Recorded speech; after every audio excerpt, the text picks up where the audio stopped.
The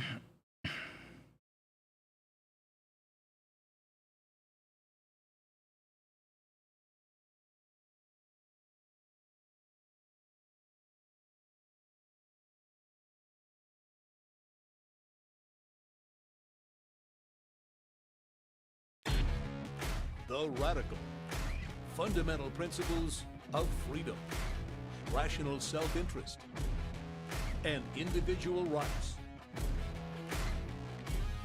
This is the Yaron Brook Show. All right, everybody, welcome to Yaron Brook Show on this, what is it? It's Sunday, May 4th. I hope everybody's having a fantastic weekend. I am getting sick, so just to let you know, maybe I'll be a little slow today, and who knows what's going to happen during the week. But it seems like every time I go travel somewhere, I come back with some virus, some kind of bug. And Michigan did not spare me. It seems like on the flight back, I got something. Anyway, it just hit me yesterday. God, you'd think you develop immunity from these things. Like I've had, I thought, every virus that existed this season. And nope, I got another one. So it's still at the beginning. So, I get a scratchy sore throat. And then it becomes a congestion. So I expect congestion to be what happens the rest of the week. But I will do as many shows as I can and drink my hot tea while I'm speaking. All right, I thought today we'd take a break. Well, not really, but from all the horrible news and all the bad stuff happening and the idiocy. That basically is visit a doctor. You don't visit a doctor for a cold. It's not what you do. So I thought we'd take a break from the idiocy. I all morning or all afternoon, I've been watching the latest interview that Trump gave to, I don't know what network it was, but it's all over the place, where he basically says, he's asked about due process and the Constitution, following the Constitution. And his response to all of that is, yeah, I don't know. I have good lawyers. They take care of this. I don't know. Am I supposed to follow the Constitution? I don't know. Due process, Fifth Amendment? I don't know. And he says, get used to only having $2 instead of 30. A good question to come back to President Trump would be, what about the kid who has $2 now because they can't afford 30? And now goes to $0. Is that acceptable? I mean, the whole thing. Anyway, there's a ton of depressing stuff going on. And I see a lot of people out there and on the chat here and in the super chat periodically kind of, in a sense, giving up or accepting that this is the end, and if you're young, I'm not going to have a job, and I'm not going to have a life, and I'm not going to have a house. I'll never afford a house, never afford this, never afford that, and overall, America's finished, and America's going to be poor, and generally, life is going to suck, and that the future is overwhelming bleak, and. So I want to talk about that. I mean, let's be clear. We're facing unbelievable problems, and there's going to be a real economic price to pay for what is going on right now. But if your horizon is a little bit more than 2, 3, 4 years, if it's closer to 5 to 10, then I just want to encourage everybody to calm down. And even in the short run, we're not looking at Armageddon. So that is the case I want to make today. And that's the case I will articulate. I encourage you to ask questions. There's a lot to ask about. There's a lot going on in the world. There's a lot going on in people's lives. So ask me about anything that is interesting to you, anything you'd like an answer for. And I'd be happy to try to answer your questions. That is the super chat. That's a way for you to value for value. You can also do stickers, which is another way. Sticker is a super chat without a question. it's another way to support the show, support the Yaron Brook Show. So, I mean, there is a lot going wrong right now, and I'm not going to list it because you all know it, and if you listen to the Yaron Brook Show, you know that. But let me say a few things about the U.S. economy. This economy is incredibly robust. It has a huge amount of flexibility within it. And in spite of the fact that people generally don't seem to be very smart, particularly when it comes to abstract political concepts or philosophical concepts, the American businessman is incredibly productive, incredibly innovative, and incredibly flexible and forward-looking. It is, everything that's happening right now, as I've talked about in the past, is a direct attack on businessmen. We are destroying their supply chains, disrupting their businesses.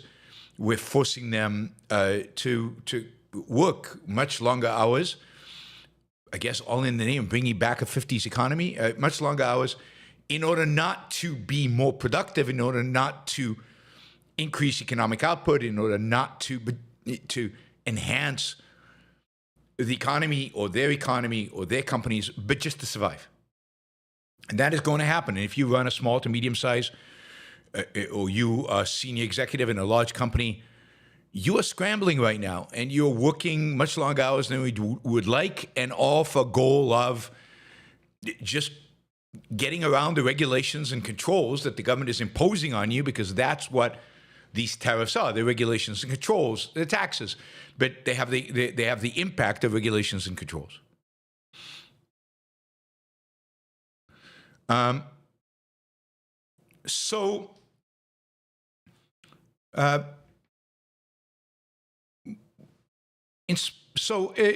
is all happening, and that is true.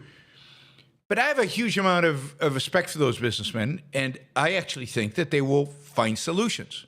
Now, the solutions will be costly. The solutions will involve, dramatic shifts and some pain and stagnation, because these are, again, changes that are not targeted and oriented towards growth. These are changes that are targeted and oriented towards just keeping things the way they are. So this is very much going to be, we're looking at stagnation, but I don't think we're looking at collapse. And there are some things, to give credit where credit is due, there are some things that the Trump administration, I don't think Trump, but the Trump administration is doing, that will mitigate some of this. We'll talk about that. So first, realize that while some industries, some businesses, small and medium-sized particularly, are going to go bust in the next few months because they can't source the materials they need from anywhere other than China, many businesses will somehow survive.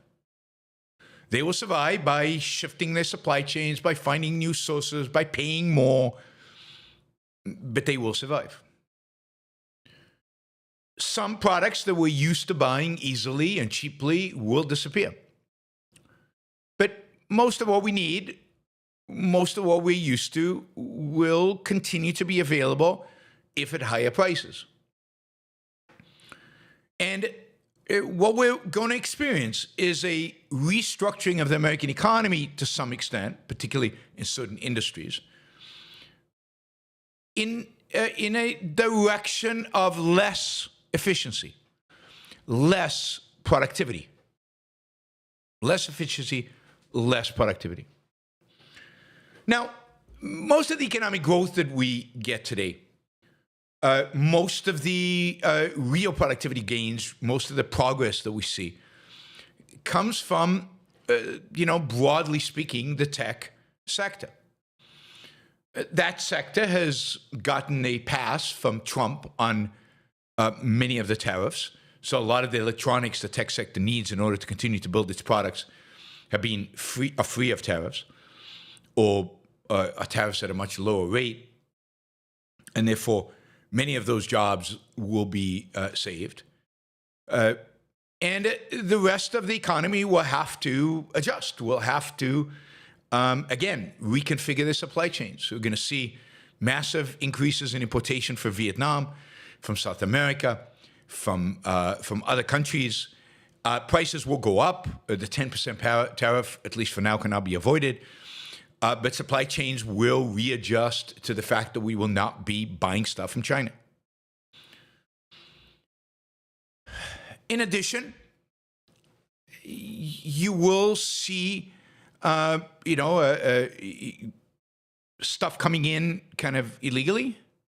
You will see smuggling go up, particularly for those products that are essential. But again, those involve prices going up. Now, smuggling will probably be relatively small, although I do see a profit opportunity here for the cartels. Why not smuggling some spare parts into your shipment of fentanyl across the U.S. border?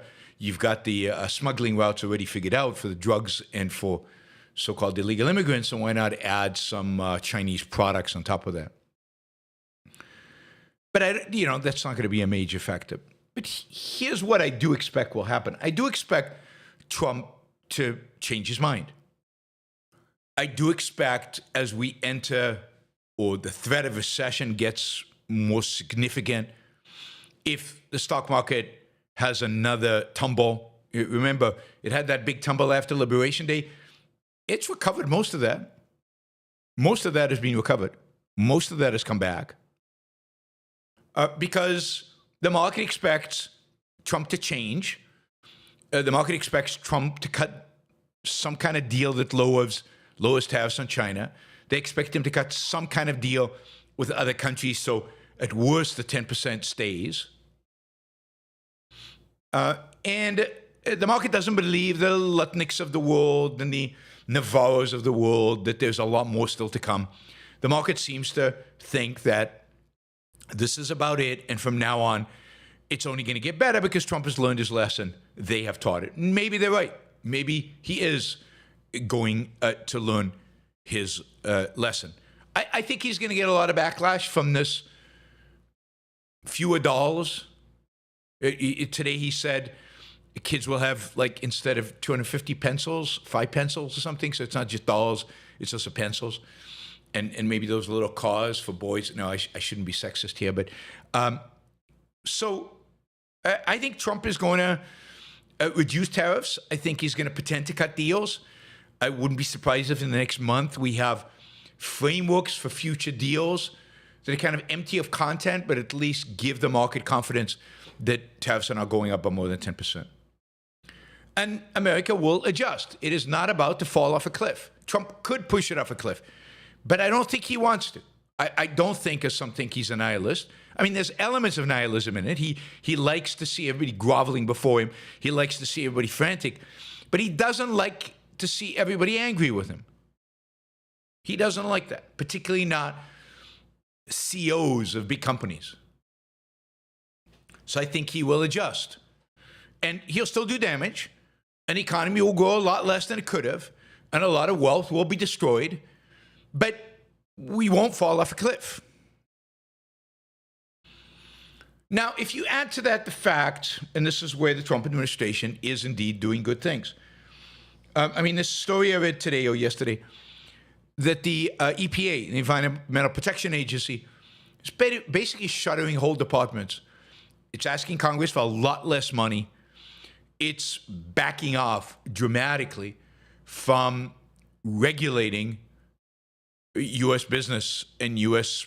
production and U.S. building. Now, this is huge.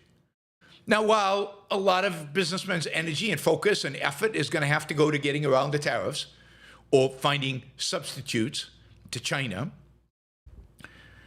there's a chance they will be liberated from trying to get around the environmentalist tariffs, which is very hard to do because they've been around for a long time and they've been solidified. And in addition to that, there are going to be other deregulations. Other departments will deregulate. There will be other parts of the economy that become a little bit at the margin freer, which I think we all benefit from. I'll also say, just from an economic perspective, the Saudis are coming to our protection, defense. Not so much if you're in the energy industry. Saudis are not helping you. But the rest of us, Saudi Arabia, today, I think, another OPEC meeting where they're announcing another increase in supply. So the Saudis are pumping oil out. They're happy to see it below $60 a barrel, partially because their cost of production is very, very low, so they make money no matter what. They are basically preventing the U.S. from engaging in a massive increase in production in the U.S. because at under $60 a barrel, it's just not economic for the United States to engage in massive drill, baby, drill. And they're keeping oil prices low so that all of you can drive this summer, and that oil, which is a factor in production for a lot of things, will be cheap, and companies can sustain reasonable profit margins in spite of everything going on, because oil prices, that is a vital input, will be lower. So again, there's some offsetting factors in the world out there that make Trump's,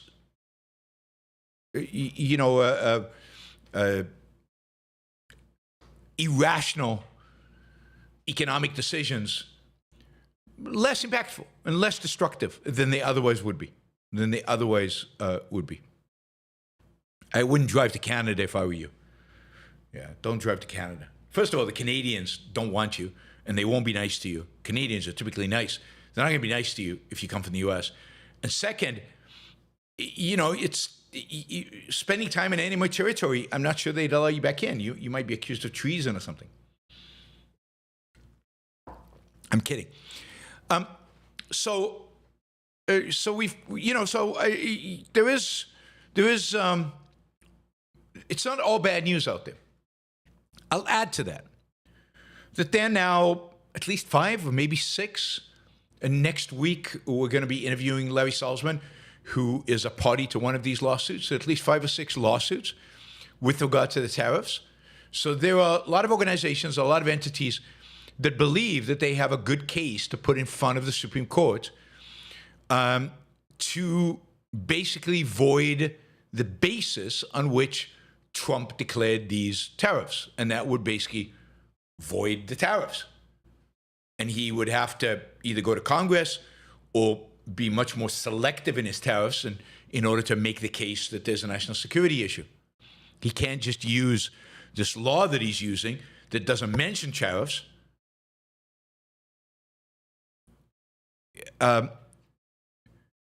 to have these global tariffs on every country in the world. So there's a chance that this part of Trump's agenda, indeed there's a chance that much of Trump's agenda is going to be blocked in the courts. And this is where, I'm still positive about the Supreme Court. I still think they care about the Constitution. I don't think they're in Trump's pocket. And I think that they will want to rein in, at least to some extent, not completely, but rein in at least to some extent, some of Trump's abuses. And now this, I think, is true culturally as well. So this is true of other topics. We've already seen a federal court, Trump appointee, declare the use of the Aliens Enemies Act as unconstitutional and banned it from use. This is going to go to the Supreme Court. There's a chance that the use of this act, so the incarceration of illegal immigrants in jails in El Salvador, will be ruled unconstitutional, and that will stop. So I think the courts are going to step in here and at least slow down, if not completely stop this administration from pursuing the path that they're on. You also have to think about these things a little longer term. What Trump is doing is going to have negative consequences. It's going to have negative consequences, among others, in the communities that he's supposedly trying to help. Right now, people are losing their jobs in the manufacturing sector, because companies can't build stuff because they can't get the parts. Or companies are so uncertain about the future that they're shrinking. in order to wait and see what happens. And it is quite possible that, his economic agenda becomes incredibly unpopular in America. It already is. He already has the lowest favorability ratings in the polls of any president, including himself in his first term, any modern president. So right now, Trump is less popular than Biden was. He's less popular than he was because of all this nonsense. The American people don't buy it. And as it starts sinking in that the president of the United States is telling you, you can't have as many dolls or as many cars or as many, anything that you want, that you would like, the government is basically, that's all going to shrink. I think Americans are going to rebel against that. They don't like to be told how many dolls they can buy. Economic nationalism, there's a limit. Central planning, there's a limit. I've always said America would not become socialist. And there's way too much of what the Trump administration is trying to do, or the way they're expressing themselves, which smacks of socialism. So there's going to be a real backlash, and there's a real chance that in 2026, and in 2026 we're likely to be really suffering from all these crazy economic policies, that in 2026, the Americans vote overwhelmingly for Democrats. And not that I'm a fan of the Democratic Party, but I am a fan of divided government. I'm a fan of, stalemate, of not getting anything done in Washington, D.C. And I'm certainly a fan of sending a message to Republicans that the people are not on their side. So gridlock, I've always been a fan of gridlock. Gridlock is good. The best combination of gridlock is a Democratic president and Republican House and Senate. I told you that before this election. The House and Senate were pretty sure to stay Republican. We just got the presidency wrong. So there's a good chance that J.D. Vance will not be president in 4 years. There's a good chance the Republicans lose the presidency in 4 years. Or if there is a Republican president, that there's somebody more sane, less nationalist, less MAGA, because MAGA will be discredited. Now, maybe because MAGA dominates Republican politics, maybe they'll still be the nominee, but then they'll lose. Then they'll lose. And some of the better things that are happening right now, for example, the shrinking of the EPA, it will be very difficult for Democrats to ramp that back up. I think about it. A lot of these people, generally, the people fired from government, that's all good that they're firing people from government. Because at the end of the day, it doesn't solve our budgetary problem. But in the long run, it's going to be hard to hire them back. People will leave government and they'll find real jobs in the real sector, in the private sector, and they won't want to go back to a government job.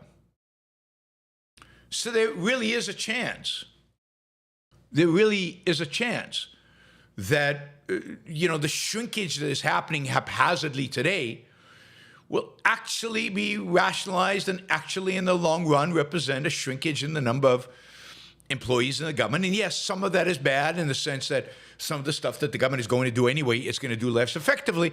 Maybe, other places, they'll just have less people to harass us and to take our stuff and to regulate us and control us.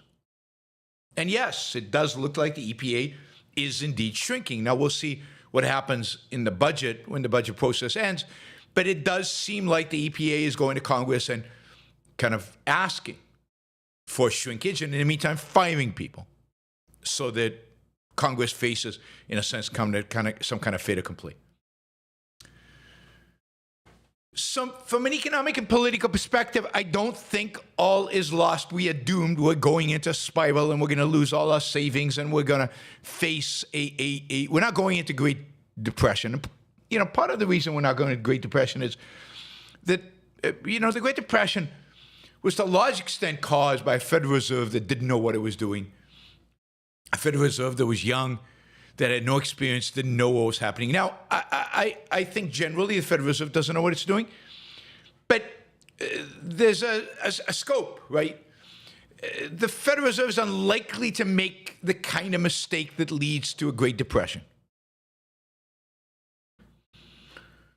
It's more likely to cause inflation. It's more likely to cause stagflation, but it's unlikely to cause a Great Depression. And the Great Depression of the 30s was very much a monetary phenomena, very much a phenomena of just unbelievable restricting of credit and money and distorting of prices, and a collapse of the banking system. We're just more sophisticated today, and more equipped and more flexible to deal with a situation like the Great Depression. Not in a healthy way, right? What we're giving up is economic growth. What we got is, I mean, we have an economy geared towards stagnation, geared towards low growth. Those are the kind of institutions we have established in America, in the global economy. Capitalism is geared towards high growth. And by the way, it's very flexible and can deal with crises in a private context. What we had in the 1920s and 30s is an economy that still thought it was free, capitalist, but it had given a massive amount of power to a new entity with no knowledge, no experience, a Federal Reserve, and it made massive mistakes both in the 20s and the 30s that were incredibly destructive, and the economy did not have the means to deal with them. I don't think that happens again. So we're not heading towards a Great Depression. We're more likely heading towards ongoing stagnation, and the risk is that we are heading towards more authoritarianism down the road. Trump will not be it. He is not smart enough.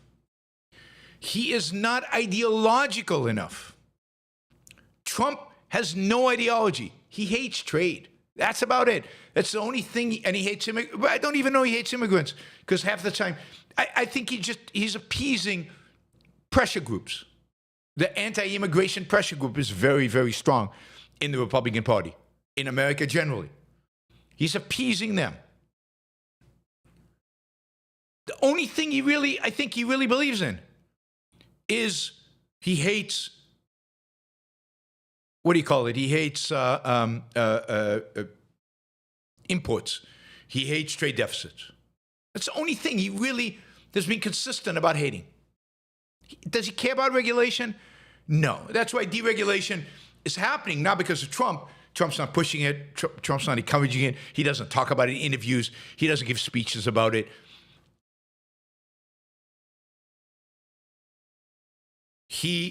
It's happening because he appointed some good people. Some good people. Most of the people are not good. But a few good people in departments where it matters, like the EPA, like the Energy Department, like Interior, maybe a few others. That's where the deregulation is happening, not because of Trump, but because of the people he appointed. Like in the first term, the best stuff happened in the places where Trump wasn't paying attention. He let his people do their thing. Now, that's where the best stuff happened. It's just the fewer good people. And there's a lot of really, really bad people.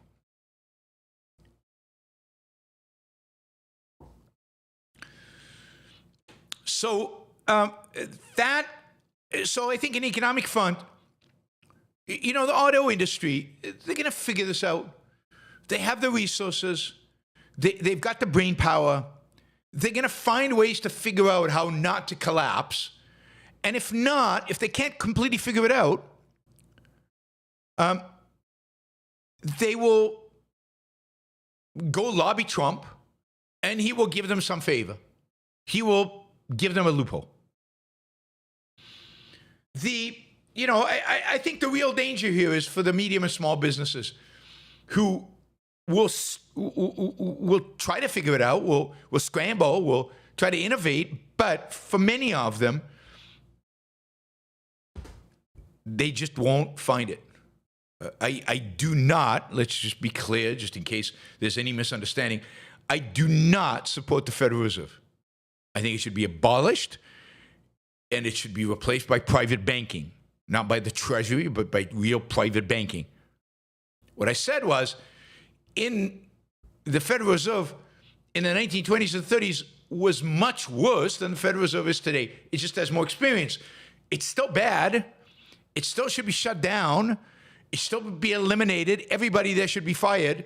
So just so there's no, because somebody here is spreading lies, as people will do, they'll probably cut out a clip of me sounding like I'm pro-Federal Reserve and send it to, all around. God, how anybody could think I was pro-Federal Reserve is borderlines on dishonesty to even argue that. No, Federal Reserve should be dismantled. It's just less dangerous, less destructive than it was in the 1930s because they've learned something. They've learned from their mistakes. And they learned from their mistakes in the 70s. So the likelihood we have really high inflation, to the extent that the Federal Reserve has a say, impacts it, is less likely. All right, so I want to calm everybody down, I guess, from the perspective of the economy. It could get bad. There's probably going to be a recession. I don't know what the odds are. They're probably a little greater than 50%. There's probably going to be a recession, but it's not going to be depression, and it's not going to be, we're not falling off a cliff. Falling off a cliff. But there's a point beyond this that I want to remind you all. I do this periodically, and it's good to do it periodically, and that is that your life is not the economy. Your life is not American foreign policy. I mean, let's just say something about American foreign policy quickly. I mean, even there, Trump is awful and terrible, and he's flirted with being pro-Putin and anti-Zelensky, and yet Putin is so thuggish and so bad that he is now pissed off Trump. And it seems like foreign policy vis-a-vis Ukraine is going to be much better. Israel seems like, at least not with, maybe, I don't know, every day I read about new explosions in Iran. Like the ports went out and our power plants are being exploded and different factories are going up in smoke. I don't know if that's Israel, but there's a significant positive probability it is. Israel's not just sitting on its hands while the Trump administration negotiates a deal with Iran. It is doing stuff. I have no inside information about what it's doing and how effective it is, but it's doing stuff. The United States is incompetent, so the Houthis just, a missile from the Houthis just landed in Israel right next to the airport. So planes, the airport was shut down for a little bit, and a lot of foreign airlines are stopping flying into Israel. But, Israel's going to get into that fight, and it'll cause the Houthis more damage in a day that the United States has probably in 3 weeks. The other day, Israel did an extensive series of bombings in Syria, basically to tell the Syrian regime to lay off the Druze population. So Israel's taking things in its own hands. It's just calling up reservists now in order to expand its incursion into Gaza. I mean, it's a whole long story we'll get into one of these days. But so far, on those fronts, United States foreign policy has not done, it's done damage. But again, like the economy, it's not damage that causes us to fall off a cliff. Mainly because, as Luke says, evil is so incompetent that even our incompetence doesn't cause things to get as bad as they. I mean, the biggest worry is, at the end of the day, that Trump's incompetence leads to war with China. That is the biggest threat I think we face right now. That's the one thing we need to really watch. And I'm really worried about that. I wasn't worried about that in the past. I didn't think China was going to do anything. But I do worry that Trump's attitude and incompetence will lead to that. We will see. But I still think the Chinese are afraid because I don't think they think they can win if they invade Taiwan.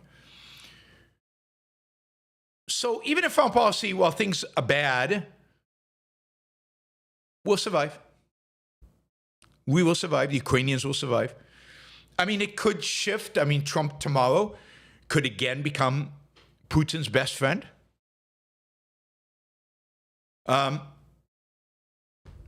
So anything could change. But, I think so far the West is surviving, and certain things that Trump has done that are really, really bad are going to have positive outcomes. I think the best thing to come out of his foreign policy is a resurgent Europe focused on its own self-defense, focused on the need to grow economically, which might lead to some deregulations and to some economic growth in Europe. We'll see. Maybe I'm being overly optimistic about Europe, but certainly a greater investment in defense is going to be a positive thing. And an independent Europe that can stand up to the Russians, free of shackles placed on them by various American administrations, is a good thing, not a bad thing.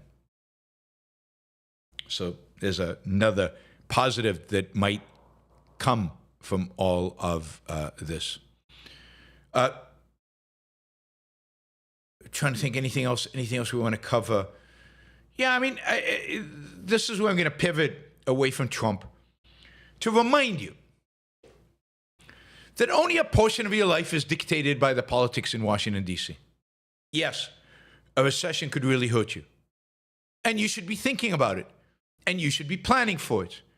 And you should be thinking about what to do if you lose your job, what to do if, I don't know, you don't get the bonus this year, what to do if prices go up.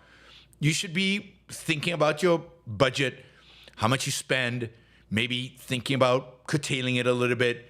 I mean, again, depending on your circumstances, maybe not. If you're in tech and a good job and the industry seems to be going, if you're in AI and so on. So plan. Your life is, at the end of the day, you have the tools. We live in an amazing world. We live in a relatively wealthy world. We're all relatively wealthy in spite of all the negativity and that is out there. We're pretty rich. Now, not all of us. And therefore, you have to plan and you have to think about your particular circumstances and think it through. I also think we're about to experience a real revolution. I mean, it strikes me as amazing. All these idiots, I think I still call them idiots who are calling to reindustrialize the United States. And you see what AI is capable of. And you see what these robots, I've just been watching videos of robots. And I mean, these robots are amazing. They can do martial arts. They have real dexterity. They have real capabilities now, humanoid capabilities. Now, I don't know if that's particularly useful for production, but if they can now get robots to do the kind of sophisticated movements that human beings can do, and they're really cool, then forget about industrial jobs. Those are all going to be taken by robots. And that is going to boost productivity dramatically and can involve a real dramatic shift in the kind of jobs that make sense. And again, that's also true of AI. So AI and robots are going to change the world. Maybe within the next 2 to 3 to 5 years, maybe it's 10 years, but they're going to change the world. And unless Trump bans them, which I guess is possible, but very unlikely, he has no control over that. He has no control over that.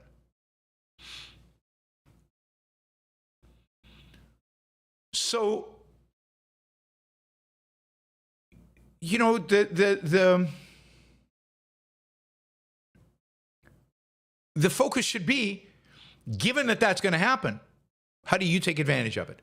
How do you position yourself to benefit from a world that's going to be changing in the next 10 to 20 years?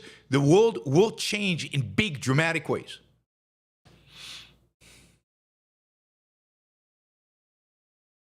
And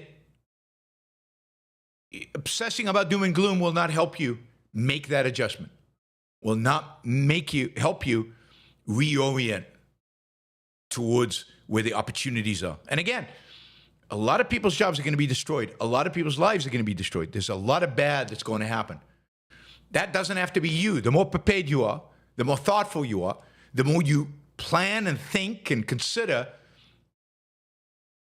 the better off you're going to be, and the more you're going to be able to thrive no matter what, Trump throws at you. Again, Trump is not, he's not a socialist. He's not a fascist in the sense that he doesn't have a driving ideology. And those who do, I don't think the Americans will embrace it. Not as a whole. I think they're going to lose. And yes, we constantly inch towards authoritarianism. Yes, at some point, we won't be able to stop it. We're not there yet. This administration is not going to be it. Now, I hope this is one prediction I'm right about. It could be the one I'm wrong about is no. Vance overthrows Trump and becomes dictator of America. I don't think that's happening. Even in America today, I don't think we'd allow that to happen. And I'm encouraged by how many people are critical of Trump. How many people have woken up, people who voted for Trump, and are now super critical and have come to realize much more the extent to which MAGA as a movement is thoroughly corrupt. I think Richard Hanania is a good example of this. He was critical of Trump before, but he said, like many people, look, at least Trump will sustain the market economy. He's really bad, and MAGA is really bad, but he's better than Kamala. And now he's like, I was wrong. I was wrong. I should have never voted for him. He's really, really, really destructive and really, really bad. I mean, the more people wake up to that, the less chance you have that the Republicans can sustain power enough to become authoritarian.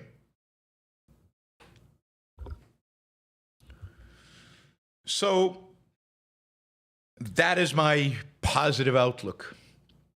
But again, I'll end with this reminder. So much of your life is under your control. So much of your life does not depend on anything Trump or anybody else does. Your life is also under your control in a sense of how much attention, how much energy, how much focus you put on what's going on politically. Do you really need to? Does it really enhance your life to be on Twitter nonstop, or to be watching the news, or to be on Fox, or to listen to Ben Shapiro every day for hours? Not that I'm against listening to Ben Shapiro. He's one of the, moderately better ones. But generally, how important is politics to your life? To the day-to-day stuff? To how well you're doing at work? To how productive you are? To how much thinking you put into it? To how ambitious you choose to be? How relevant is what is happening in Washington to the way you spend your time? Are you putting the kind of energy and effort into production, into being productive? Are you putting enough energy and effort into making your life the best that it can be? Are you devoting real thinking into how to improve your life given the political situation? To finding a romantic partner if you don't have one. I know a lot of the people who listen to my show are men. According to YouTube, it's above 90%. I don't know if that's true, but according to YouTube, it's well over 90%, right? Are men. How much energy, focus are you putting into finding a romantic partner? Into dating? How much energy are any of you putting into what I've talked about often, right? Making the world, the part of the world that you control, your home, your office, your environment, beautiful. One that makes you put a smile on you when you walk into your home. How many of you are focused on improving your skills? You know, learning how AI works. Now, this is one I'm guilty of, right? I should be spending huge amounts of time right now, I feel, on figuring AI out. And on catching up on all the reviews, including Ali's book review, on the reviews that I owe you guys. So I need to catch up. And I will, but particularly AI. I need to improve my skills in AI. I'm going to be, overtaken if I don't. And I think this summer, that is my number one project once I get clear of all the other stuff that I'm committed to doing. That is what I'm going to focus on. Luke says, did Yaron figure out the Yaron AI bot? Supposedly it's still happening, right? I signed a contract with this company that's working on it. We did the video session where they filmed some video of me so they can use the video and move my lips to say the things that the AI. So I don't know where it is yet. I hopefully this company survives. Hopefully they put it out at some point. Hopefully it works. I haven't really been following it, but it's part of me not paying enough attention to AI. I should be paying a lot more attention to it. There are all these memes out there right now about, weren't the 50s great, where parents spent a lot of time with their children and their families were families and all. You can recreate that. How much time are you spending with your children? And by the way, I think parents spend maybe too much time with their children these days. You don't want to be a helicopter parent that is involved in every aspect of your child's life. One of the most important things to do in raising children is to let them be. Encourage independence. But if you want to have that 50s lifestyle, you can do it. So how much time are you spending with the people you love, with your friends, with your children, with your family, with people you care for and care about?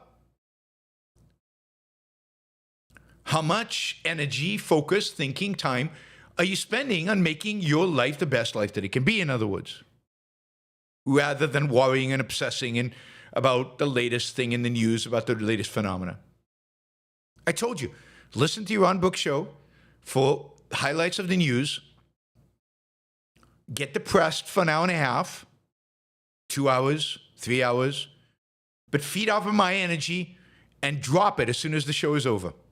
Focus your life on you, on your life. We live here for a finite period of time. We have control over a finite part of our lives. No control over what happens in Washington for the most part. So stop obsessing about that. Obsess about your life. Obsess about how to be happy.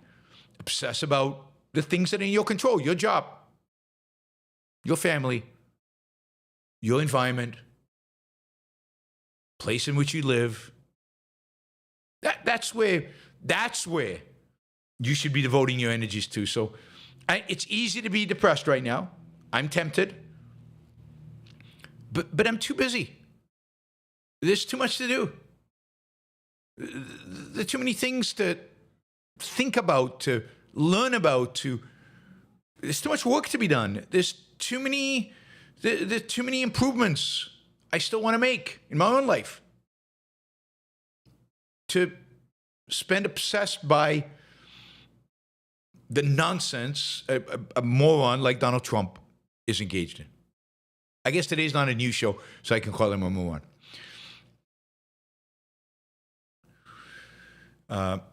Anyway, so I return to my theme of Yaron's Rules for Life. And those of you not familiar with Yaron's Rules for Life, check him out. There is a whole playlist online of my Rules for Life. I think there are about 20 shows that I dedicated to that.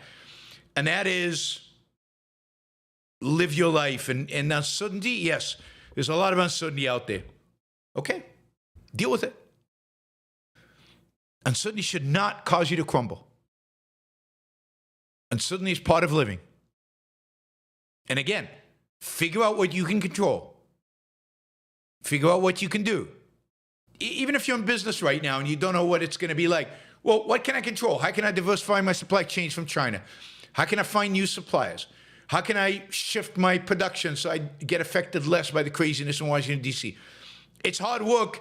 It's not easy. And in some cases, figure out, how do I shut this down? Maybe permanently, maybe for a while. But how do I continue to survive in spite of that? Raw goes to the quarry in the Fountainhead. He faces a lot of uncertainty. He has no idea if he's ever going to be an architect again. I mean, I think he's pretty confident he is going to be. He is going to design buildings. But he has no idea when it's going to come from, where it's going to come from, how it's going to come. And he manages to thrive in spite of that. And that's your challenge. Your challenge is to thrive in spite of what the irrational, the irrational morons in Washington, D.C. do. See, I said moron twice, and the number of people watching live goes down. All right.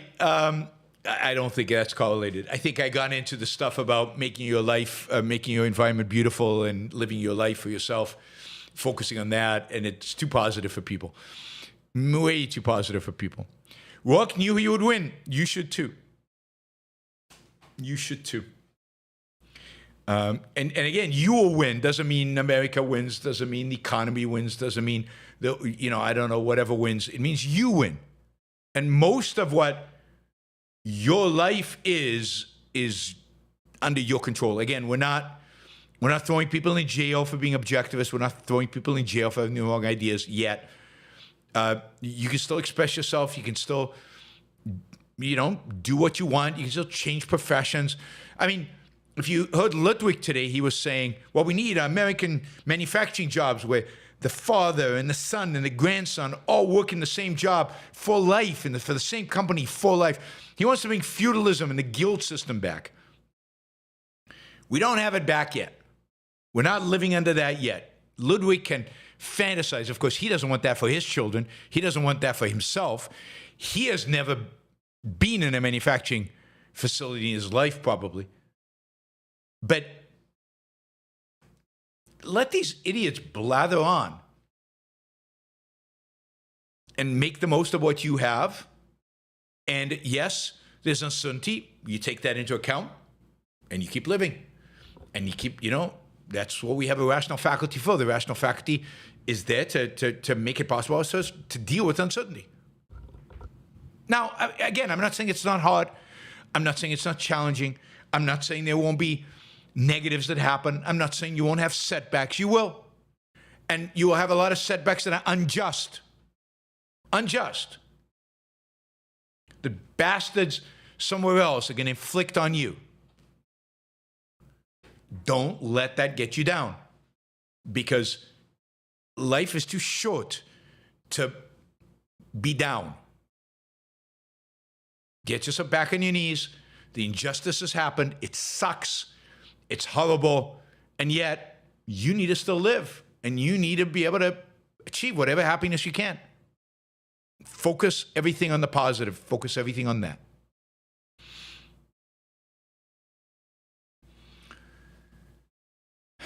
All right. Hopefully that helps out a little bit in terms of reorient some of you away from the overly pessimistic, overly narrowly political focus. Hopefully a little bit of inspiration for the weekend.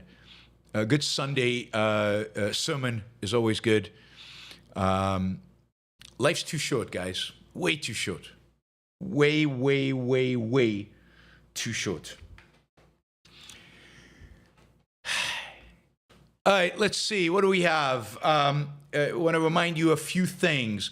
You can ask questions. Anything you want. Anything you want. We've covered the first hour. That's phenomenal. Thank you, guys. That's great. We're going to be into the second hour here soon. We're well into the second hour in terms of contributions, so in terms of super chats. So, but let's get to the number soon. I will go for as long as you ask questions. So keep them coming, particularly if you have $20 or $50 or big dollar questions that is particularly valuable right now. So particularly if you have those, bring them on. I want to thank all the people who did stickers. Really, really appreciate that. It's a way to support the show without asking a question. I know not everybody has a question. So feel free to do stickers. Vadim, Catherine, Catherine Dawson, different Catherine, Jonathan Honing. Thank you guys for the stickers, and keep it coming. Maribens who's fantastic. I think she'll be an amazing employee. Is looking for a job. She is way too qualified for the jobs you guys might offer her, but she's smart and hardworking. So I would offer her a job in a heartbeat if I had one available. So if you do have anything available, talk to Maribens. She is looking for something. She has abandoned her quest for a job in the sciences, sadly, tragically, horrifically. I will answer your email, Maribens. I apologize, I haven't yet. I'm behind on everything, so just... All right, let's see. What do we want to do? I want to remind you of Alex Epstein is a sponsor of the show. AlexEpstein.substack.com. Best commentary you will find on all things related to energy, including what's going on in the Trump administration regarding energy. Best stuff you will find on climate change and on fossil fuels and drilling, but importantly on electricity. I'm waiting for Alex to come out with like the definitive explanation for what happened in Spain and Portugal. I think I have now an idea of what happened. I might talk about it tomorrow on the show. Oh, I also want to remind you, I will be on, I think, I haven't got the Zoom link yet, but I'll probably get it in the morning. Hopefully I'll fill up to it. But I will be on Destiny's show tomorrow. If I'm not, it's because I'm too sick. But I will be up on Destiny's show tomorrow from, I think, 10:30 a.m. So if you have access to it, join us and ask questions. And the Ayn Rand Institute is a sponsor, and they still have available scholarships for Ocon. I think only a couple of days left, maybe tomorrow at midnight is the deadline. So if you want to apply for scholarship for attending Ocon, July 1st through 5th in Boston, phenomenal conference, fun. It's going to be interesting and fun. There are going to be a lot of talks, a lot of socializing, poker, yeah, so join us at Ocon, and if you can't afford it, apply for scholarship. They're available at aynrand.org/start here. Destiny, the streamer, yes, the streamer. So hopefully you have access to his stream. All right, let's jump in. Rational IP was €60. Thank you, Rational IP. Some argue that consumer protection laws are essential to balance the power asymmetry between consumers and business, especially in the context of standard form contracts. What is your view on this? Well, I'm obviously against it. I'm against any kind of government regulations of business that is not related to a real, objectively identifiable risk. So this idea that there's a power asymmetry is completely nonsense. You could argue that the consumer has more power than the producer. They can stop buying the goods. The consumer can choose a competitor. The consumer can just stay at home. So this idea that producers have more power than consumers is just nonsense. It's not in your power. The producer is offering a product, and the consumer can choose to buy it or not. Now, you could argue there's an asymmetrical information because the producer has a lot more information about the quality of the product, its usability, the risks involved than the consumer. Now, there are a number of ways in which this can be solved. The consumer can demand that the producer reveal that information, disclose that information before they buy. And otherwise, they won't buy. So a consumer can say, I'm not buying this box of cereal until you list how many grams of sugar are in it. I'm going to buy something else. I'm just not going to buy cereal anymore. And, that's one way to get the producer to provide the information that the consumer wants that is not being made available and the consumer cannot find easily by themselves. That's one solution. That the consumer not consume until they get what they want. And the consumers can band together to do that. They can do all kinds of campaigns to do that. There are lots of means by which they can do it. The other is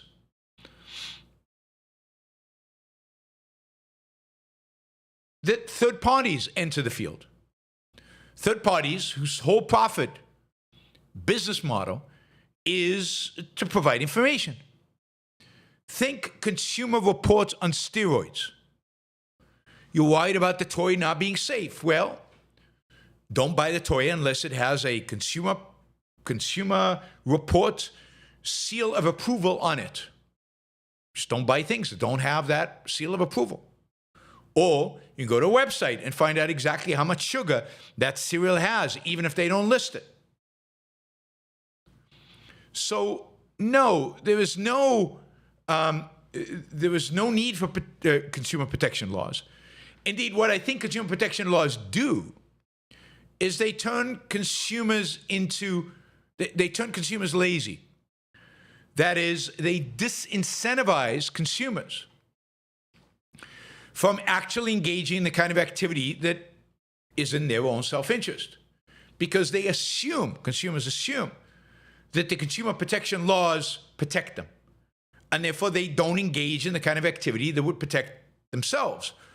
And what the consumer protection laws also do is they create a disincentive for third parties, rating entities, review entities, from engaging in the process, in actual review. So I'll give you an example. Imagine if food inspectors stopped inspecting restaurants. But we want a restaurant to be hygienic and clean. Imagine if Yelp, as a business, chose to do it themselves. And they would go to restaurants and say, look, we'll inspect, and we'll give you a rating. And if you don't want us to, that's fine. We'll just let our reviewers know, the people who use our service, that you didn't let us inspect. Imagine as part of Yelp, the services Yelp provide, they also provided a rating on how clean the kitchen was and how sanitary, or whatever the behavior was.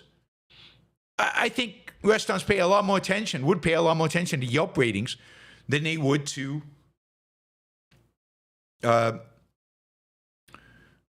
food inspectors from the FDA.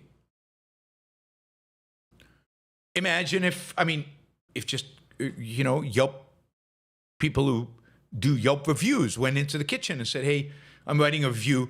I'd like to also look at the kitchen.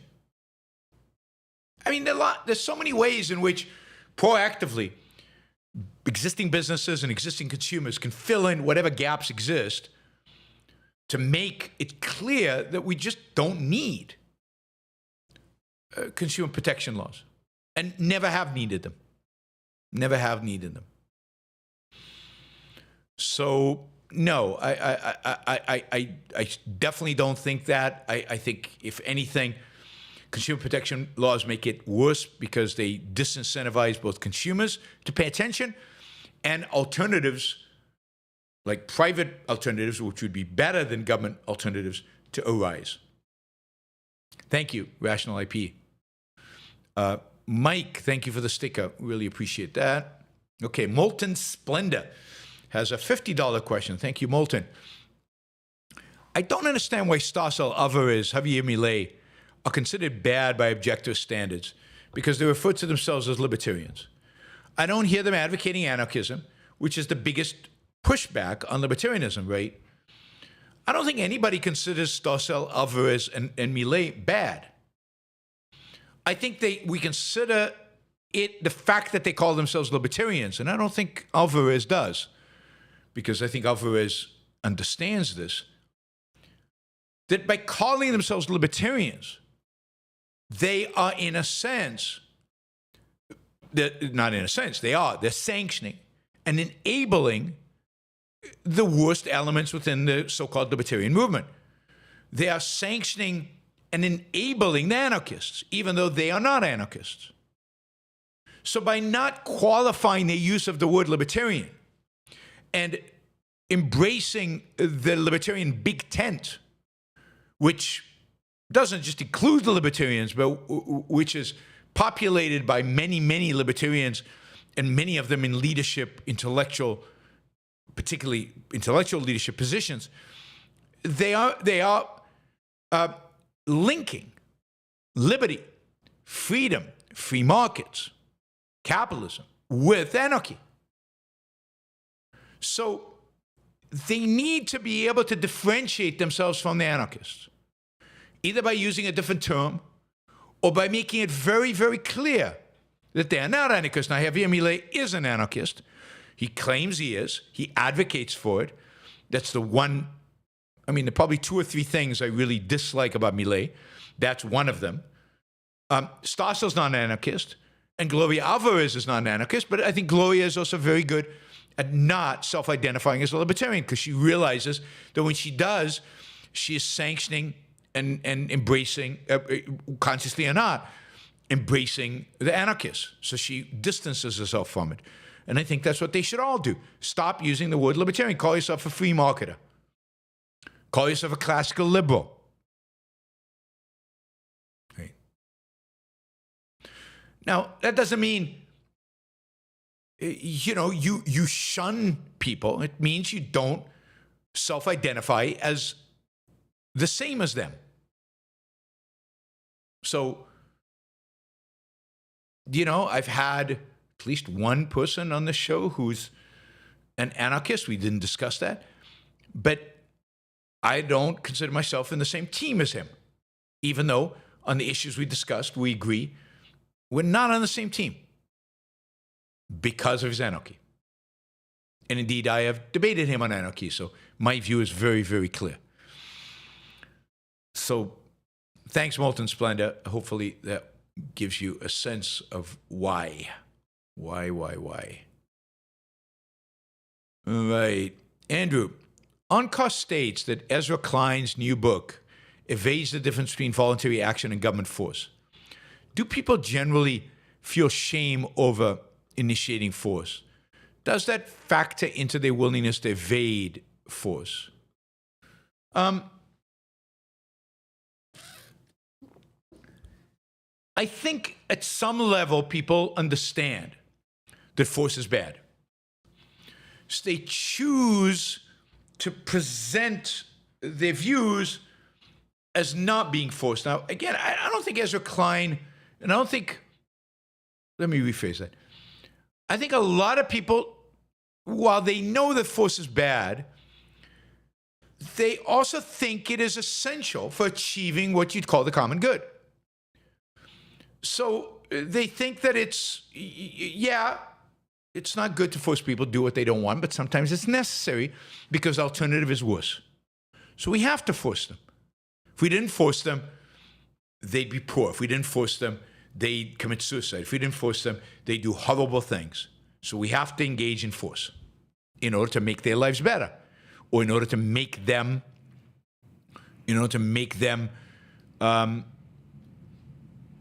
moral, ethical. They won't do it by themselves from their own initiative, so we have to force them. And I think there's a lot of that, sadly. There's, and I think a lot of that is kind of embedded in an altruistic morality. Altruistic morality is not a morality that negates force. It's a morality that says if force is used to achieve a good end, i.e. the well-being of other people, then it's okay. It's how Christians justified slaughtering people in the name of Christianity or forced conversion. And it's how communists explained why it was okay to kill tens of millions of people. As Lenin said, to make an omelet, you have to break some eggs. In order to achieve the goal, common good, the public interest, something, collectivistic, we need a use force. And that's how they rationalized it and justified. But one of the reasons they rationalized and justified is because there is a general understanding among human beings that, in general, force is not good. Adam, I kept track, and in LA County and cities with high East Asian percentage cultures, where masks are customary for travel, or if one has a sniffle, had half the COVID cases relative to the whole country, considering a mask for travel. I think what a mask helps is not so much in preventing you from getting sick, because that can be from touching things. It can be from, there are lots of ways in which you can get sick. But I think it helps primarily if you are sick, not infecting others. So I think the mask is primarily a tool to prevent infecting other people rather than as a tool to prevent infecting yourself. And the Asians are very good at that. If the Asians have, in Asian cultures, if you have the sniffles, you wear a mask. Right? So,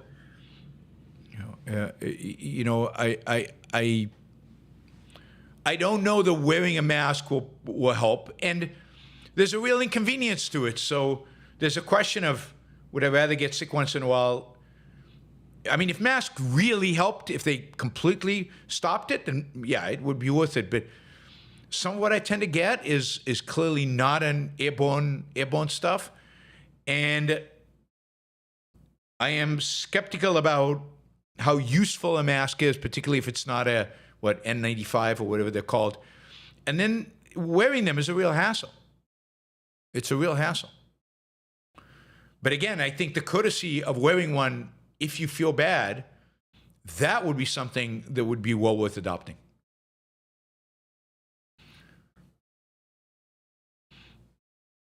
All right. There are also other reasons why the Asian population might have gotten less COVID. They were better at protecting the elderly. But look, I didn't get COVID. And this is the thing, and this is why I'm suspicious about my own immune system, because I didn't get COVID for the first, 2 years of COVID? I traveled throughout COVID. I went to a restaurant.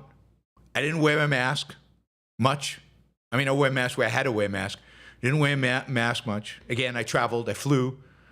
I was going back and forth from California to Puerto Rico. I went to, as soon as countries opened up, I flew to Israel. I know that I traveled because I used to go and have to get a COVID test every time before I got on a plane, right? You had to get a COVID test. I remember getting COVID tested in all over the country, like in Colorado and California and other places. I figured out which labs to use and which labs not to use, what is good and what is not. I did all that, and I never got COVID. My wife got COVID. I spent 10 days with her while she had COVID, right? We didn't know she had COVID. Never got infected, slept in the same bed. She didn't wear a mask, in the house, because she didn't know she had COVID. She only knew she had COVID after the fact. So we still don't really understand how COVID was transmitted, and all of that. So, and a lot of it just has to be with your own immune system, and that's why what worries me is not the travel. I've traveled the last 25 years, 30 years. It's why I'm getting sick as often as I am. Maybe I'm not sleeping as well. Maybe my immune system is weaker. that would be not good. So I need to figure out what's going on with my immune system so I stop getting as sick as often as I am. Yeah. I tested all the time with COVID. So I probably didn't have it because I was testing constantly, right? Because every time I traveled, I had a test. And I never had a positive test until 2 years later, I got it. Yeah, and I've been traveling, and I would get sick pretty much every season, once or twice. But this is like the 5th time, I think. It's getting ridiculous. All right, Ian, I'm less positive than you. Right now, companies like mine are holding off on new investment. Yep, due to uncertainty, and that is not going away under Trump. And this is before Trump replaces Jerome Powell with Navarro or Marin. So that's right. That's why there's no economic growth, really. We're going to stagnate. On the other hand, in tech, there will be growth. AI will result in growth. Deregulation of the EPA will result in growth. In energy, some sectors in energy, there will be growth. So you've got stagnation. You've got literally some companies going out of business. And then you've got some areas where there will be growth. I mean, tech will grow, partially because they're going to get the exclusion from tariffs, and partially because AI is going to make just everything more productive. Apple is not trimming its plans for new products going into the future. And there's a lot of money still flowing in Silicon Valley. There's a lot of venture capital money still flowing. So, yeah, I mean, this is not going to be a robust economy. We're not going to grow. We could be in a recession. We could have slow economic growth. We could have negative economic growth. I just don't think we're heading to the Great Depression. I'm not trying to be Pollyannish or positive. I don't think this economy will grow. I just think it is not going to collapse. It's not going to fall off a cliff. And yeah, the tariffs are going to cost Apple. They're going to cost everybody. And it's just a waste. It's just destruction with no upside. All of that is absolutely true.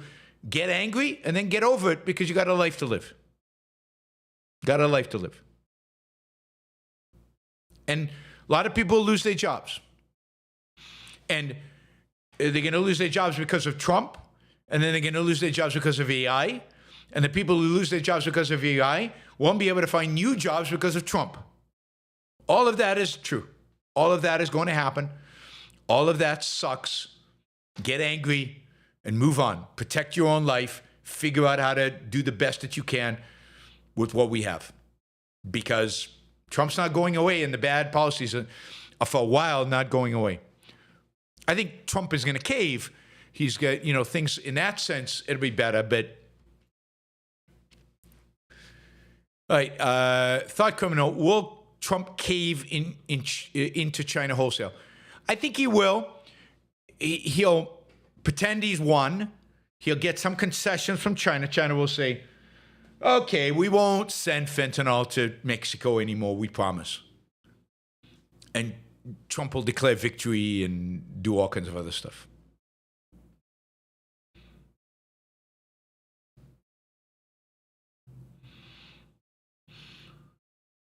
Look, I'm not making economic predictions because I don't know. What I'm saying is there's likely to be a recession. I think generally we're in for long-term stagnation. I don't expect falling off a cliff. I don't expect Great Depression. I don't expect, a financial crisis could happen. We'll see what triggers it. If a lot of companies start going bankrupt, if we start seeing a financial crisis, even financial crisis, sadly, our central government knows how to handle so it doesn't become a depression. Sadly, I say, because maybe we need a depression to wake ourselves up. We will limp along. We will limp along, which means stagnation, stagflation, maybe negative growth or very, very, very low positive growth. That's my prediction. It's been my prediction for the last 20 years that we will have slow growth. Now I think there's a possibility of negative growth, but it's not going to be negative 5%, although there might be a quarter of negative 5%. I think over the long run, it's close to zero whether negative or positive. Michael, do you think Trump is feeling the pressure that many people in his own party are turning on him? Many people in the business world who he wants to respect him are putting pressure on him to change course. Yes, I do think he's feeling the pressure. Less so from the political side of it, because I don't think the politicians have the guts to tell him what they think. But I do think he feels it from businessmen coming to him and saying, look, we're heading to recession. We're going to have to lay people off. What you're doing, might they're sucking up to him and pretending that there's some good in it, but they're basically telling him that this is bad and you need to change course. And I think that he feels. When Walmart and Target and Home Depot, I think, came to him, the CEOs, I think that's when he did a pause on his so-called reciprocal tariffs. And I think you'll see more of that in the weeks to come, is more backtracking as he gets more feedback from the business community about how damaging what he's doing is. Rational IP. In today's emotional, follower-driven culture, what practical steps can we take to restore reason, individualism, and leadership? And how can someone strategically contribute to that long-term shift? Look, there's only really one way to do it. And that is, two ways, if you will. One way is to speak up. Is not to hide your views. It's to talk, right. Use every venue available to you within your scope to speak up against what's going on and to present a rational alternative in whatever context you can. That's how cultures change. And at the same time, support the intellectuals who have bigger audiences, who can leverage their audiences to get your message out to more people. There's nothing else that can be done. Stay away from politics right now. I don't think it's helpful right now.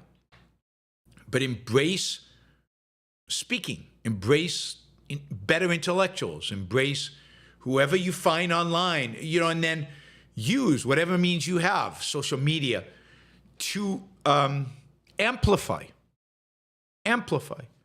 the message from the intellectuals you follow. So take somebody like Phil Magnus that we had on the show on Thursday. Somebody, again, who calls himself a libertarian, related to the question before. Right? But take Phil Magnus, and he writes really, really good stuff on social media on trade and tariffs. Start actively sharing his stuff, liking and sharing it, and find some others who you support and actively share and like. And even if you think, oh, my audience already knows all this stuff, doesn't matter. Every time you share, the algorithm pays attention to that and amplifies his reach. That's how you game the algorithm. You game the algorithm by participating, by engaging. What the algorithm cares about is engagement. So, I encourage you to just engage. Don't stay on the sidelines. Don't sit quiet. You can't afford to be on the sidelines. You can't afford to stay quiet. Our country is being taken away from us, actively, by both political parties. And right now, biggest threat is Trump. Okay. But you have to not present just an anti-Trump position. You have to present a positive position, and you have to do it in your own realm, in your own world, and then amplify the message of those intellectuals who support the kind of world you would want. I think those are the only two things you can do. For one who views himself as an individual, politics is important, but it doesn't define his essential view of the universe as auspicious to values. For a collectivist, everything is political. Do you agree? Why is that? Well, because what is politics? Politics is how we deal with other people when it comes to force. For a collectivist who believes in force subjugating the individual to the collective, this matters because it's all about the collective. And it was about my collective versus their collective. It's all about my tribe versus their tribe. And that means constant politics. It means his life is not important. So he's not going to devote time to thinking, figuring out how to live the best life he can live. But instead, he devotes time to how to manipulate the game so that he wins, his tribe wins, and the other tribe loses. It's all win-lose. And he's constantly engaged in political battles as a consequence. All right, Jennifer. Neil Put from the Song Marathon. This is a quote from Neil Put. You can do a lot in a lifetime if you don't burn out too fast. You can make the most of the distance. First, you need endurance. First, you've got to last. Yeah. I mean, yes, you've got to build endurance, but to do that, you've got to really push. You've got to really try. You've got to really focus your mind on your life, on living, on doing the best that you can, having the best life possible. Put has amazing lyrics. Amazing lyrics. You can see the strong influence of Ayn Rand. I mean, life is not a marathon. It's not a marathon. It's because you're constantly engaged in sprinting. So it's a sprint with maybe some rest and maybe a marathon and maybe then two sprints one after the other and then a medium jog and then a marathon and then lots of little sprints. And I mean, often life is more like high intensity interval training, right? Sprint on, off, on. I mean, you can't view it, oh, it's a marathon. I'm just going to cruise. Just going to cruise. That's not the way it is. It's not life. Yeah, but it's not a good metaphor. It's not a good metaphor. In life, you've got to be willing to sprint. And as you get better at sprinting, your long-term prospects improve as well.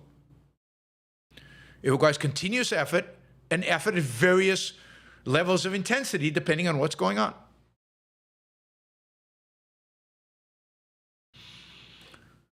All right, Christos, Turkey seems to be as aggressive and expansionist as Russia's China. They invaded Syria, oppressed the Kurds, and constantly threaten Israel and Greece. Why does the West treat them as an ally? Thanks, Christos. I mean, because they're still under the illusion that Turkey is a westernizing country. It is, because of history, still a member of NATO, and they treat it as such. I don't think it's quite as aggressive as Russia and China, and it has the military capabilities. But yeah, it's threatening Israel. It's threatening Greece. It's not doing anything, but it is threatening. And it's definitely oppressing the Kurds, but it's been doing that for 50 years, and nobody seems to care. The invasion of Syria, to a large extent, nobody cares because they got rid of a horrible dictatorship. Or their proxies got rid of a horrible dictatorship. So, people focus on the positive, I guess, which is getting rid of Assad rather than negative, which is increased Turkish power. But we're still under the illusion that Turkey is what it was in the past, which was a westernizing country, and it's not. It's turned its back against the West. and Western values, more importantly. What did I just do? Oh, I just gifted some memberships. All right, Andrew. Reality doesn't require infallibility. In fact, consciousness, efficaciousness, depends on knowing one's mistakes to correct for the next similar circumstances one encounters. Yes, absolutely. I mean, failure is part of life. It just is. You're not going to succeed in everything. You're going to fail, and the ability to succeed in the future is going to depend on how well you handle failures today. How well you deal with them. And the better you deal with the failures, the more you learn from them, the better the positive in your life is going to be. And says, you said that many people have been saying you're not objective about Trump. Did you mean lately or rather since Trump came on the scene? Well, lately, one person told me that, but he happens to be a fairly large supporter of the show. But, I've been told that for 10 years, in spite of the fact that I've been right about Trump for 10 years. So I think I am objective about Trump. I think my constant negativity about Trump is 100% justified. If anything, I might be a little soft on him. I think everything Trump does only seemingly, particularly the second term, as confirmed everything I've thought about him, everything I've said about him. Which suggests that maybe I've been objective. So people have told me that over the last 10 years. Nobody, again, and recently, it's obvious that my negativity around Trump has cost me in terms of subscribers. That is because people don't want to hear it. That's fine. But I think I've been extraordinarily objective about Trump. I think I continue to be extraordinarily objective about Trump. And I think that reality keeps confirming that I'm right and have been right about Trump. And you ignore reality at your own peril. I choose not to. And yeah. And hopefully more and more people are coming to the conclusion that they were overly positive about Trump, because I think that conclusion is demanded by his actions over the last 100 days, 100 or so days. And I'm okay of losing subscribers. These are not subscribers. I'm not losing contributors on a monthly basis. The Patreon is growing. PayPal is stable. Super Chat has been really good. So I'm not losing the subscribers who support the show. I'm losing people who don't want to subscribe to somebody who is anti-Trump, and that's fine. And Ben Shapiro, who criticizes Trump but does it more moderately and says good things about Trump, I think is the one being non-objective because he's too positive about Trump. He's being non-objective in that his criticism is too value-free, value-neutral. I am not value-neutral. What Trump does affects my life, and I will reflect that fact in my commentary. I'm not value-neutral about anything. Values are what everything is about. Being objective means being objective about my life. Doesn't mean not knowing what's a threat to my values. So, Ben Shapiro is very careful not to alienate too much of his audience. I am not. Because I'm going to tell you the truth. I'm going to tell you what I think. I'm going to tell you what my values are. I'm going to judge. And then you judge me. And some of you judge me to be not interesting or not objective or not balanced or whatever you want to call it. Okay. You're right. Andrew, don't let others determine your metaphysical attitude. Yes. That's what I just said. Thank you, Andrew. Michael, what are the aspects of due process for illegal immigrants? Well, you're illegal. Due process requires that we discover whether you really are illegal, right? So first is, are you illegal?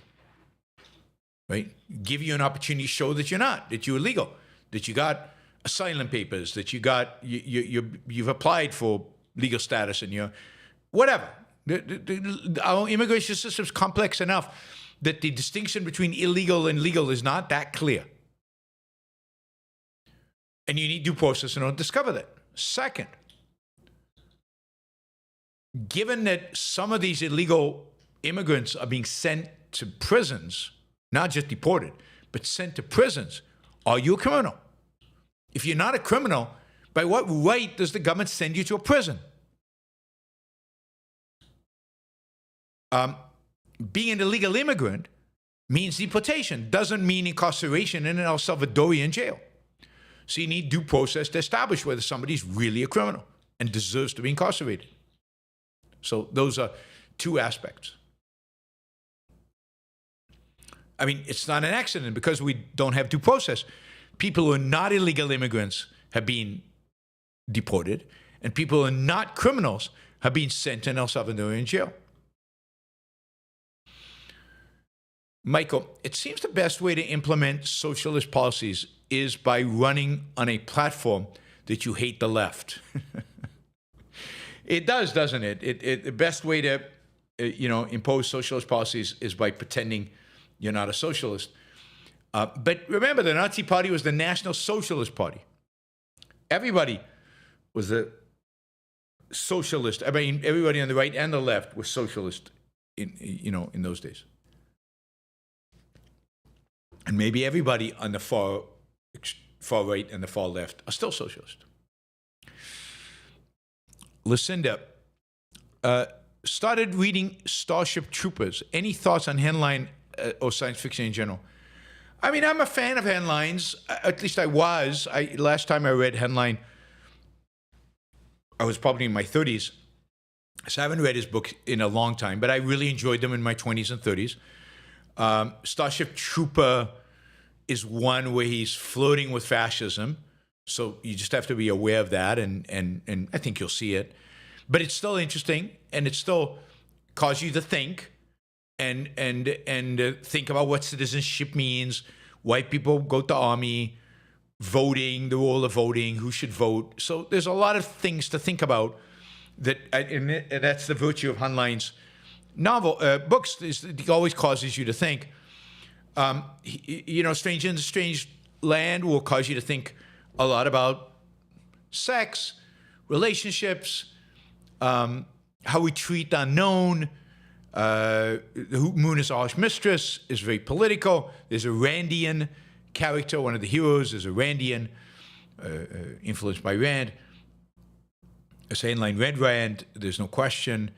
My favorite is Time Enough for Love. Time Enough for Love was my favorite Henline book. It was the most benevolent. It was the most fun, interesting. Also causes you to challenge a lot of preconceptions. So I'm a big fan. Generally, I like science fiction. I don't read enough of it. But because it provides you with an opportunity to play around with different political schemes, different types of characters, different type of challenges, different types of values. So I think there's a lot that can be done with science fiction. I think there are a lot of very talented science fiction writers. I think I think a lot of the more romantic writers and the better writers turn to science fiction and away from, call it, serious fiction, which is in the hands of the more morbid, less interesting, naturalistic writers. Michael, first they take the mind, then they take the body. Yeah, it's much, much easier to take the body once they take the mind. Much, much easier. But it's also harder to take the mind. But in the mind, they often take without knowing, right? So by spreading ideology, but they don't really realize the impact of it. Jacob, what would laws, acts would be needed to make American cities be truly great? Eliminate railroad regulations, zoning, interstate highway funding, labor controls and construction, anything else? Yeah, I'm sure there's a lot of related to zoning, land use restrictions that would need to be lifted. A lot of the city planning would have to be eliminated. And then the other thing that cities and counties could do is privatize a lot of their services, figure out how to create business models that allow trash collection and utility provisioning and all that to be for-profit, competitive in the private sector. But, if they got rid of railroad regulations, zoning, interstate highway funding, labor controls in construction, but also all the other things about construction, there are a million different regulations regarding construction. For example, how many bathrooms per bedroom are you allowed to build in an apartment or a house? Minimal square footage. You can't build apartments that are smaller than X. It exists in New York City, I think. What else? All kinds of other things that make housing really, really expensive. So a lot of the construction regulations, not with regard to safety, but with regard to what they consider like living, minimal living, needs to be eliminated. So a lot of regulations regarding housing and construction need to be eliminated. Michael, if one single person does not have the right to due process in your country, neither do you. Yeah, I mean, you can't. Everybody has a right to due process, so nobody has it. And this is why first they come for the illegal immigrants, then they come for the, legal immigrants, and then they come from the American-born. So there's no limit. They'll come for the journalists. They'll come for the people who criticize them. Once you eliminate due process, it's a slippery slope. Slippery slopes exist. Wes, thank you for the $50. Really, really appreciate that. $50 sticker. That is fantastic. Michael, I don't like J.D. Vance. I don't think J.D. Vance could win. He's not charismatic, bad at lying, and rather unlikable. I think that's probably true. He did win a Senate campaign in spite of that. He was elected vice president in spite of that. So never say never. But particularly given the bad performance of Trump, I think, economic performance and other, I think J.D. Vance is probably not going to be able to win, which is really good news. But there is Josh Hawley out there to be afraid of, though. Yaron, since you've been into art for so long, did you ever come across the term shape language? I find it weird how it's being introduced to me as something people have evolved to respond to. No, I never have. And it sounds like BS to me. It sounds like, just something that people make up to justify the non-objective arts that they want to hoist upon us and pretend that it has meaning. Lucinda, gotta go to a call with a friend. We'll watch the rest of the show later. Everyone remember to reach the Super Chat goal. And remember, you can send stickers. Thank you, Lucinda. Really appreciate it. Lucinda doing a little bit of marketing for me. I appreciate that. We're about $150 short of the stretch goal, the 3-hour goal. There's a chance we'll reach past the 2 hours. We'll see. Still got a few questions left. When you feel like stopping, think about why you started. That's from Michael. Yes, find motivation in the motivation you had to start. Why did you ever start? Now, sometimes stopping is the right thing to do, right? Not everything you start is worthwhile. Continue.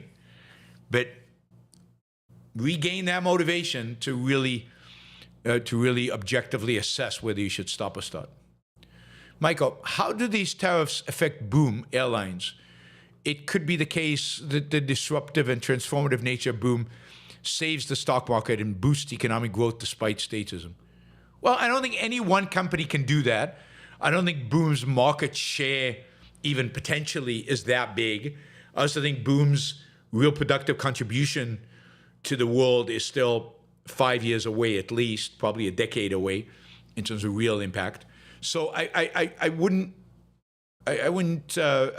put too much onto the Boom shoulders. How much could it affect it? I don't know. My guess is that some parts that go into the Boom engine or go into the Boom fuselage or whatever are probably made in China. There's probably some effect from China onto that. At this point, they're not mass producing. So right now it doesn't matter. Probably doesn't affect the next few years as they build a prototype. My assumption is that they can build a prototype without any problem. Right? So, but if it remains long term, they will have a problem in scaling up and producing hundreds of jets. Michael says, hang in there, it gets worse. Well, if it gets worse, why should I hang in there? Thank you, Robert, for the sticker. Thank you, Lucinda. Thank you, Jeff. Really, really appreciate that. I think they're getting on a $1.99 sticker. Maybe everybody who's on the show right now, do a $1.99 sticker. Like, that's less than a cappuccino. And yeah, that'll be fun to see a bunch of $1.99 stickers. Of course, you can also do Jeff's $3 Canadian. But Lucinda did a Euro 99 and Robert did a $1.99. So keep it coming. Andrew, Rand reacted to Mike Wallace asking if she was a pessimist with incredulity. Not at all, she said. She viewed trying to spread a philosophy as evidence of optimism, and she was no Pollyanna. Yeah, it was also, 50 years ago? It was also a long time ago. So a lot of bad things have happened since then. But I agree. I'm not a pessimist. I'm positive. I think things can change. They can get better. I don't think we're doomed. I don't think we're falling off a cliff. And I expect the world will be a better place in 100 years than it is now. I don't know about 20, but in 100 years I do. Frank, Musk said patents are for the weak. For those who innovate slowly, there should be no patents. Most inhibit innovation, not help it. Please comment. I mean, I don't have time to get into this. It's a huge topic, but I obviously disagree with Musk. I think patents are essential for economic growth. The patent system was very robust in the United States during the 19th century and early 20th century when economic growth was very fast and very innovative. And there was a lot of innovation and big innovation and innovation in atoms, not just in electrons, and big and good stuff happened. So empirically, it's just not true. America was, the people who used patents were not the weak, and you saw massive and successful economic growth during that period. So just historically, it's not true, and theoretically, it's not true. Patents are for protecting property rights, and property rights are an essential building block of capitalism, of markets, and I've had Adam Mossoff on several times to talk about patents over the years. I'm sure I'll have him on again. But if you're interested in digging deeper into patents, check out Adam Mossoff on online.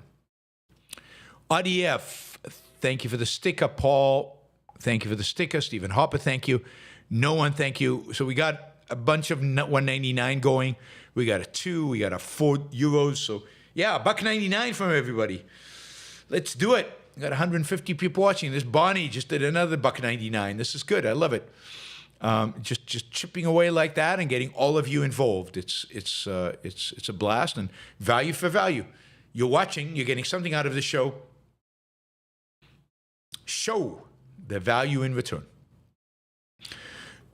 Luke, thought I'd send something because how often you respond to my chats today. First super chat. Excellent.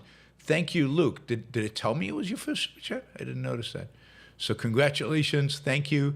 I very much. It didn't say it was the first super chat. Interesting. Thank you. That is amazing. I like numbers. Haven't you predicted stagnation for a few years? Yeah, and we've had pretty low. I've predicted stagnation for 20 years.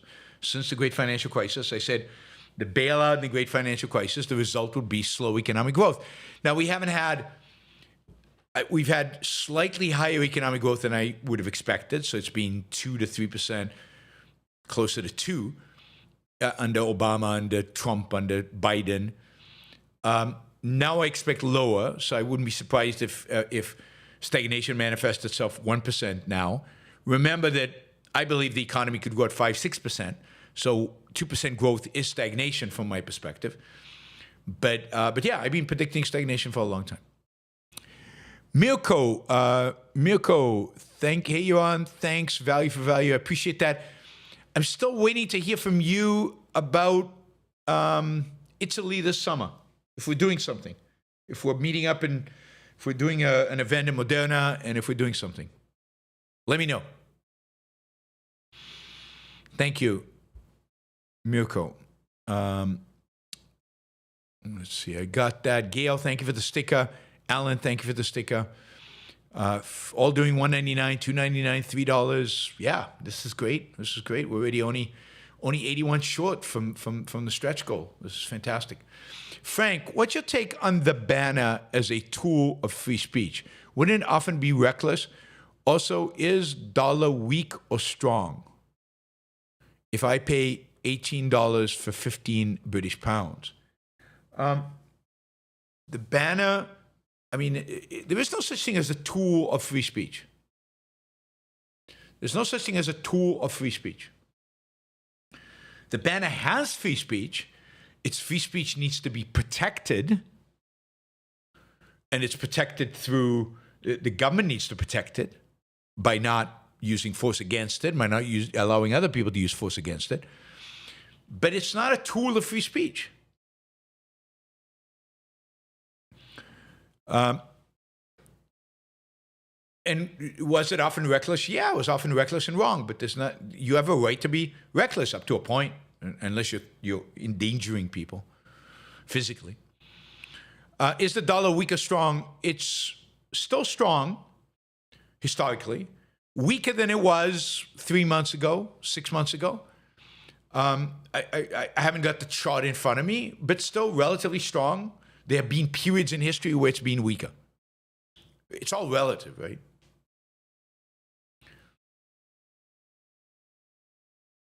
It's still pretty strong, from a historical perspective, which is all we really have to go on. Raphael, hi, Yaron. Can you explain what happened to Hypatia, who killed her in the historical context, just finished a Goa movie and really enjoyed it? Yeah, the Goa movie is excellent. I don't know the details of the history. I know that Goa movie is not historically correct. That is, it takes a lot of liberties with history, which is fine because it's a movie, and you should be able to do that in a movie in order to dramatize. It's not clear that that's when the library was burnt, and those were the circumstances, and probably weren't. And I don't remember how she died or who killed her. But she was a female philosopher, one of the last. One of the last who, before the beginning of the Dark Ages and the end of Rome. So she's still at the edge of the Roman Empire. This is in Alexandria. She's still a pagan. She has not, but the Christians are slowly taking over, destroying the libraries, destroying the learning. And destroying the whole idea of philosophy, qua philosophy, and this is Hypatia's death is part of that decline of Western civilization into a Christian Dark Ages. Andrew, there are no people in the world who could compete with us in any area of production, including manufacturing, if American ingenuity was combined with laissez-faire, rational, or American bravado. I'd say American bravado. I mean, is that really true, right? I mean, and what are you comparing to? Are you comparing to other countries having laissez-faire as well? The Germans are pretty damn good at manufacturing certain things that America's never been particularly good at. Americans have never been particularly good at. So, textiles in mass and cheaply, Chinese are probably better than America, even if America was laissez-faire, and we wouldn't want to produce it, is part of the issue, right? So it's not clear what that even means. It's a very collectivistic view of the world. We are better at manufacturing. Who's we? What does it mean? How do you measure that? Would we make everything ourselves? Obviously not. So how do we even know? It's just a meaningless, in the end, sorry, Andrew, but it's just a meaningless statement driven by collectivism, a collectivistic view of economics, which is all around us. So it's easy to get captured by it. David, thank you for your first super chat as a sticker. But really, really appreciate it. Linda, thank you for the super chat. Timmy Cochran, thank you for the super chat. You guys are great. Really, really appreciate it. We're only $51 away from the stretch goal. Lucinda, thanks to YBS and ARI, I can focus less on politics and most of my time on studying, reading, and my other hobbies and values. And thank you for supporting the Yaron Brook Show. I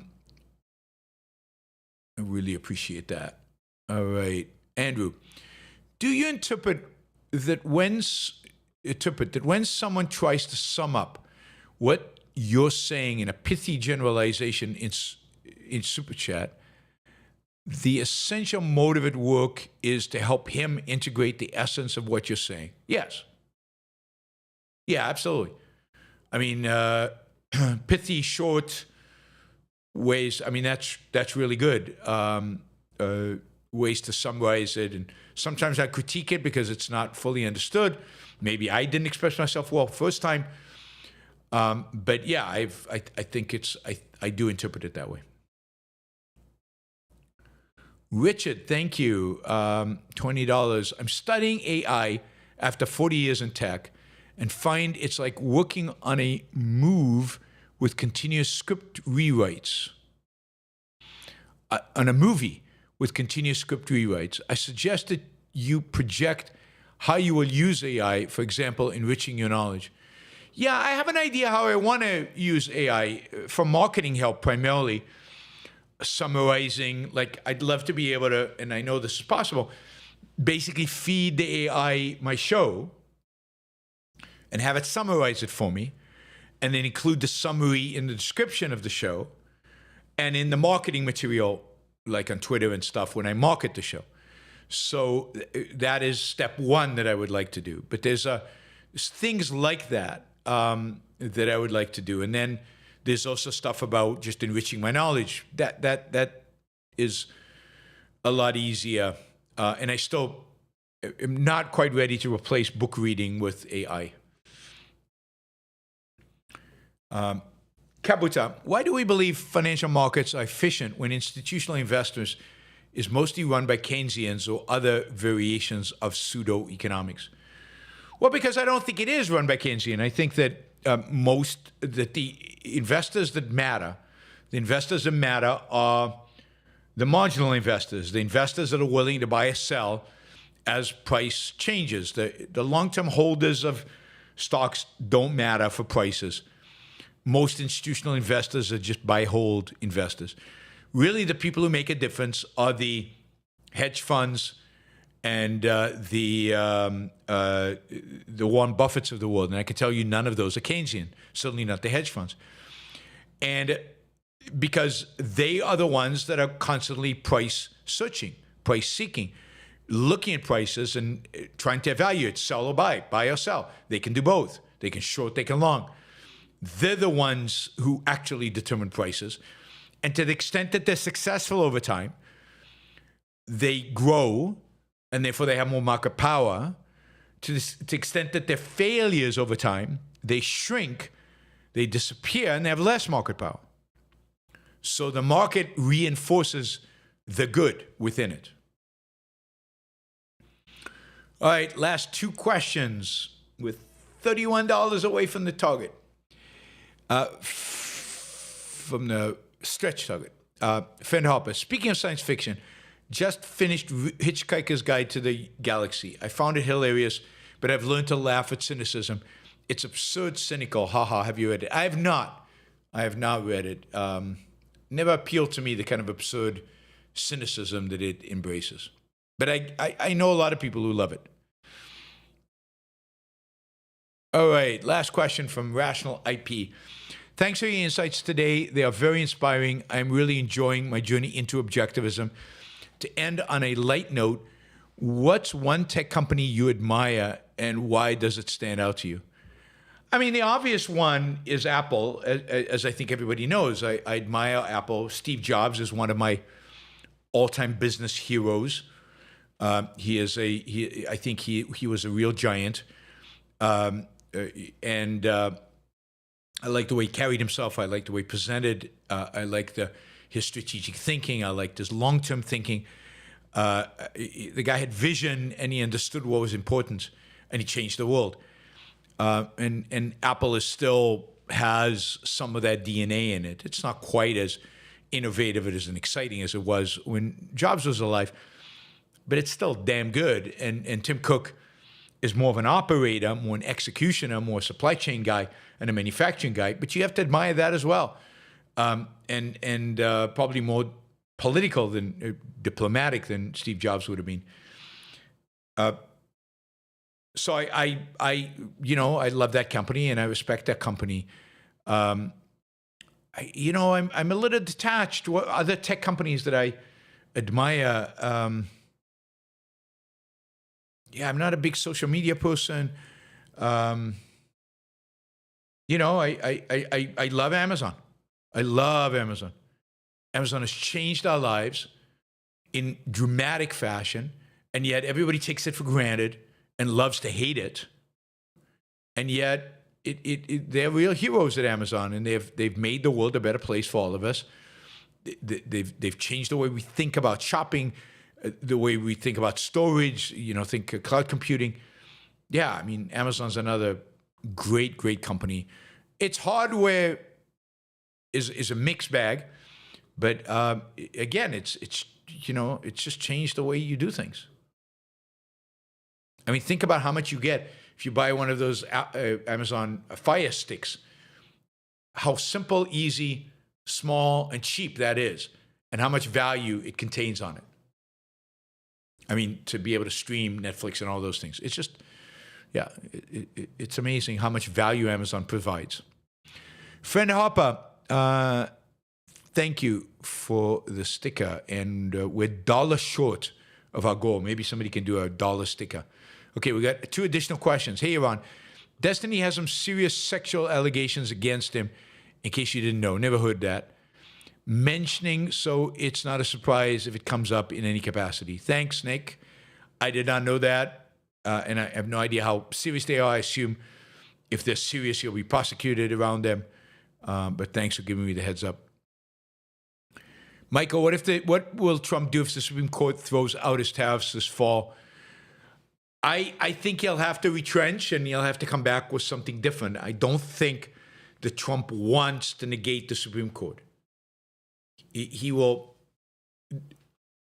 sideline and he will hesitate and he will evade it as much as he can for as long as he can. But in the end, I think he will accept the rulings of the Supreme Court and live by them. I hope I'm right. I'm not sure I'm right, but I hope I'm right. All right, Andrew just did a sticker to get us past the goal. Really appreciate that. Thank you, guys. Thank you, everybody, for being so generous. All right, show tomorrow at 2 or 3 p.m. Eastern Time. Partially depends on how the Destiny thing goes. Or maybe it'll be in the evening because I don't think I have an interview guest for tomorrow evening. So maybe I'll move the news show to the evening if my voice is going after tomorrow. We'll see. But for now, thank you. I'm going to try to get some rest so I can keep going tomorrow.